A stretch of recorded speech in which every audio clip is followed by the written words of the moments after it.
আমরা বাঙালিরা যে জিনিসের যত বেশি ক্ষতি সেই জিনিসটাই কিন্তু তত বেশি পছন্দ করি বা খাওয়ার চেষ্টা করি। এই ফালুদা এত বেশি মজা হয়, তবে এই জিনিসটা খেয়ে কিন্তু ক্ষতিটাও তত বেশি হচ্ছে।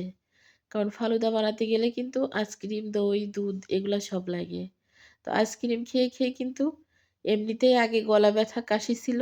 আরো মনে হচ্ছে বেশি গলা ব্যথা, কাশি। তো বেশিদিন আর বানাবো না। আইসক্রিমের বক্স শেষ হয়ে গেলেই বানানো বন্ধ করে দিব। আর এটা হচ্ছে ডিমের চপ ছিল। আজকে ডিমের চপ বানাইছি। এখানে ২ জন মানুষের ইফতারি ছিল। এটা ছিল হচ্ছে গোশের চপ। এত স্বাদ হইছে! অনেক বেশি ঘ্রাণ বের হচ্ছে। আমি কথা তো বলতেই পারতেছি না কাশির জন্য। ভয়েসটা মাঝখানে বন্ধ করে দিয়ে একটু কাশি দিয়ে নিলাম। এত পরিমাণ কাশি হচ্ছে। তো আজকে ২ জন ছিল ইফতারিতে।